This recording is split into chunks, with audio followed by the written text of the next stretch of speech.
اس شعبدہ بازی کو مارکیٹ میں لانچ کیا گیا اور مسلمان سادہ مسلمان لا علمی اور جہالت کی بنیاد پہ اس جادوگردی کو، اس شعبدہ بازی کو، اس کہانت کو قبول کیا، یہاں تک کہ عام سطح تو عام ایلیٹ کلاس میں یہ جادوگردی داخل ہو چکی۔ حکمران بھی کرسی کو قائم رکھنے کے لیے، حکومت کو ہمیشگی دینے کے لیے جادوگردوں سے ہمارے ملک کی سیاسی تاریخ، جادوگردوں سے ہماری تاریخ بری ہوئی ہے۔ دو سابق وزرائے اعظم جن کے بارے میں یہ بات کہی جاتی ہے، یہ ہزارہ کے کسی علاقے میں ایک بابا ہوا کرتا تھا، وہ لاٹھی مارتے تھے، اس کی لاٹھی کی وجہ سے ایک وزیر اعظم بن گیا، تو دوسری بار دوسرا چلا گیا، وہ بھی وزیر اعظم بن گیا۔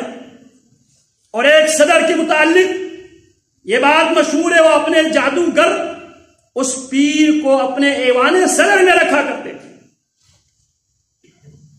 پھر اس کے بعد کیا دوار میں اور فیام میں بات مشہور ہے، اگر یہ بات حقیقت پر مبنی ہے، من حیث القوم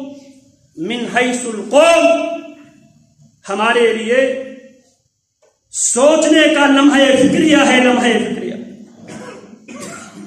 جادوگردی کی بنیاد پہ پورے نظام حکومت چلانے کی، عہدوں پر فائز کرنے کی، اعلی عہدے پہ تعینات کرنے کی، یہ سارے کام جادوگرنیوں اور جادوگردوں کی مشورے پہ۔ اور خواہش کیا تھی؟ خواہش یہ تھی یہ کرسی قائم رہے، یہ کرسی میرے پاس پڑی رہے۔ اللہ اکبر کبیرہ۔ اللہ کیا فرماتے ہیں؟ سیدنا موسیٰ علیہ السلام جادوگردوں کے خلاف کامیاب مارکا، کامیاب ترین جنگ لڑی ہے جناب موسیٰ علیہ السلام نے۔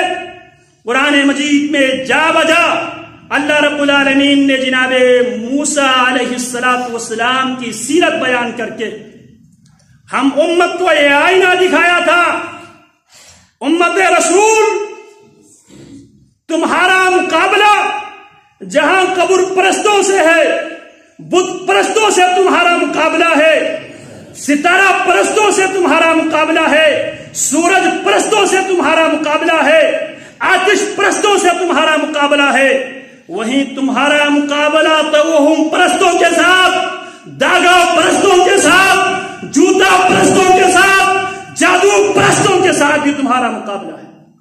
لہذا مقابلے کے لیے کبھی بھی مقابلہ حال خالی ہاتھ، کبھی بھی جنگیں لڑی نہیں جاتی۔ جنگ لڑنے کے لیے ہتھیار کی ضرورت ہے، اسلحے اور ویپن کی ضرورت ہے، وہ قرآن مجید ہے۔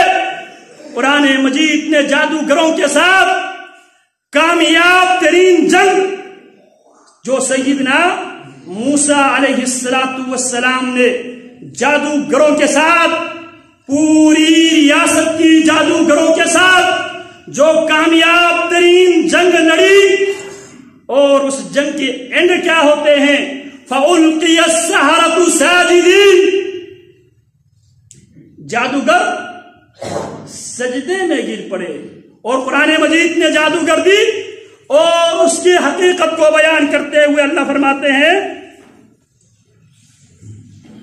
جناب موسیٰ علیہ السلام سے مقابلہ کرنے کے لیے جادوگرد آئے، کہنے لگے اما ان تلقی و اما ان نکون، یا ہم جادوگردی میں ہم پہل کریں یا آپ پہل کریں۔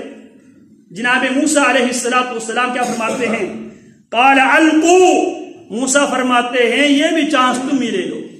دنیا میں جنگوں میں ہمیشہ اصول یہ ہے جو پہل کرتا ہے عموماً وہ جیت جاتا ہے۔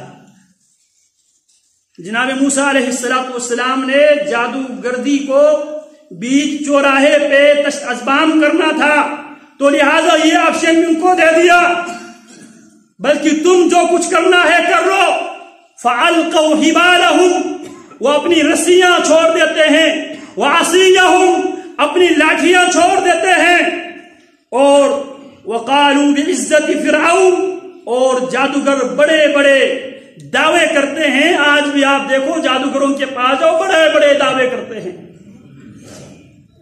بس نام نے تھوڑا سا ہیرا پھیر کیا ہے، الفاظ میں تھوڑا سا چینجنگ کیا ہے، باقی ساری جادوگردی ہے.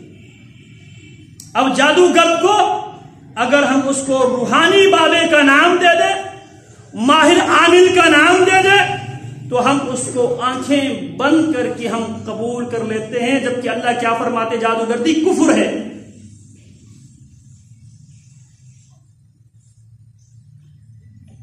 اللہ اکبر کبیرہ. جناب موسیٰ علیہ السلام نے انہیں یہ چانس دے دیا، تم نے جو کچھ کرنا ہے کر لو، بعد میں دیکھا جائے گا. وہ اپنی رسیاں اور اپنی لاٹھیاں پھینک دیتے ہیں. قرآن مجید میں اللہ رب العالمین نے بیان کیا فَأَوْجَسَ فِي نَفْسِهِ خِيفَةً مُوسَىٰ، یہ ایک طبی خوف ہے. یہ دیکھ کر جناب موسیٰ علیہ السلام خوف محسوس کرنے لگے. قُلْنَا لَا تَخَفْ إِنَّكَ أَنْتَ الْأَعْلَىٰ، ہم نے کہا آپ کو ڈرنے کی ضرورت نہیں ہے، آج آپ کے دن ہے، آج آپ نے غالب آنا ہے. وَأَلْقِ مَا فِي يَمِينِكَ، موسیٰ جو آپ کے دائیں ہاتھ میں جو لاٹھی ہے اس کو پھینک دو. موسیٰ علیہ السلام اسے زمین پہ گرا دیتے ہیں. تلقف ما صنعوا، جو کچھ انہوں نے کیا وہ سب جناب موسیٰ علیہ السلام کی لاٹھی کھا جاتی. اور اللہ رب العالمین فرماتے ہیں جب وہ جادو کرنے لگ گئے، جادوگر جب بھی آپ جائیں آپ روحانی اس کو معالج کا ٹائٹل دے دیں، آپ اس کو عامل کا نام دے دیں، آپ اس کو پہنچے ہوئے سرکار کا نام دے دیں، اس کا پہلا کام پہلی فرصت میں وہ یہ کام کرتا ہے، سب سے پہلی فرصت میں وہ آپ کو ڈرا دیتا ہے. آپ پہ تو خطرناک قسم کا جادو ہوا ہے، اس کے لیے بڑی ریاضت کی ضرورت ہے. عام آدمی کو پہلی فرصت میں وہ ڈرا دیتے ہیں.